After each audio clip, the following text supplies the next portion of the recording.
Greetings and salutations, everybody. Dan the Wolfman here, and today I'm hoping to answer the question for you in the great age-old debate of 9mm versus 45 ACP.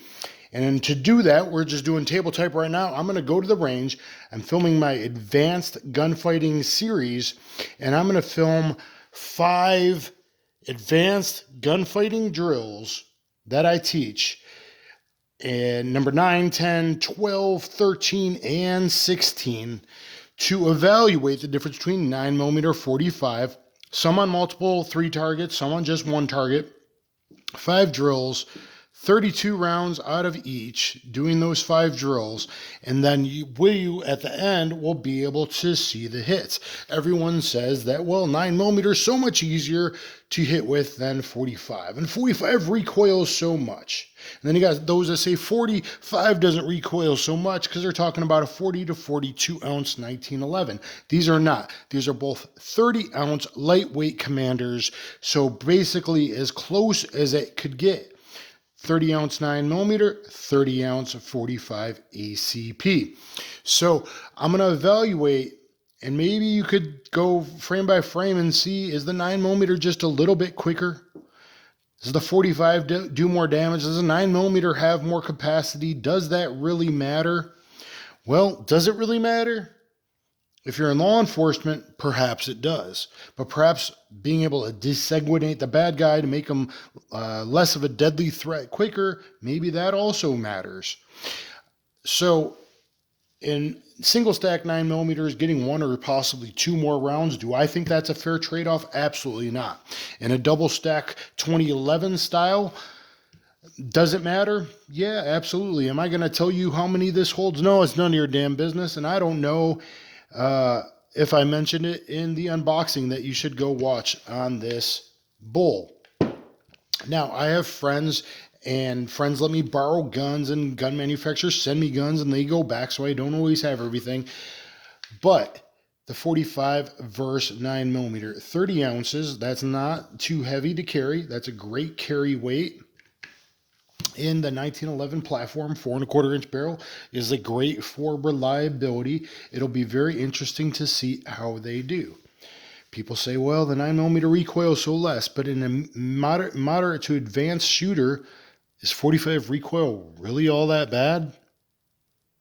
To make it fair, I'm not shooting 115 American pud-loaded 9mm. I'm shooting hot European 9mm 124 in comparison to the 230 grain ball. If you wanted to carry pud-loaded 115, I'd use 185 grain 45 ACP.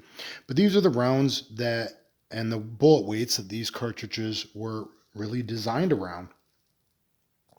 So I think you will find it interesting to see. Let's look at the competitors. Friends let me borrow. I just put on these beautiful Illuma grips because I have a set that Illuma Grip sent me, and I wanted to show them off a little bit, and they are thinner. They're the thinner grips. This really makes this a very thin pistol, which could really be helpful for concealment and for people with small to moderate hands and their trigger reach. This should give them more trigger reach, which is something great about the 1911 platform, is that you can change to beautiful personalized grips. Now,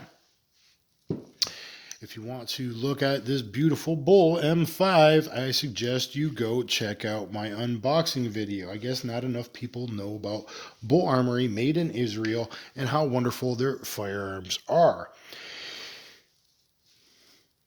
I did a 4-part series on 9mm versus 45 if you really want to understand ballistics, but let me just tell you right now, while most people can get split times better with 9mm, 45, it's not as big a difference as everyone makes it out to seem if they're an actual good shooter.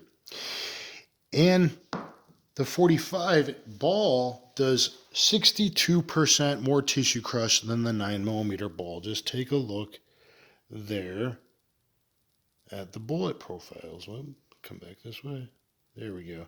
Just look at that. Now, in hollow points, in an XTP or critical duty, and I'm talking real gel, because clear gel doesn't really matter, real gel FBI protocol testing, A XTP or critical duty does about 1.6 times as much tissue crush, and an HST compared to HST does 2.12 or 2.13 times, whether it's plus P or not, versus the comparable 124 plus P HST. Now, can this do it from a 4-inch barrel, 124 plus P HST? Yes, from a 4-inch or longer barrel, that's pretty good. But the 45, SWAT teams in the 70s, 80s, I don't know. What do you think? Does capacity really matter? To civilians, there's enough shootings that happen that you need 8 to 11, 12 rounds. Okay?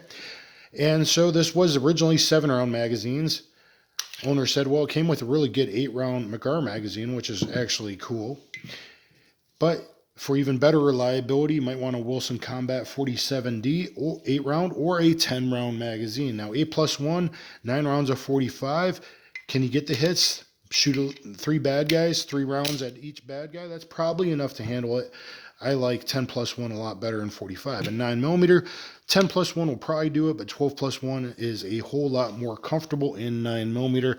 So anyway, guys, watch the highlights of these 5 advanced drills. Hope you like my advanced gunfighting series, and stay tuned to the wrap-up to see how the hits are that I mark on each target. Thumbs up, share, subscribe, and let's check it out now.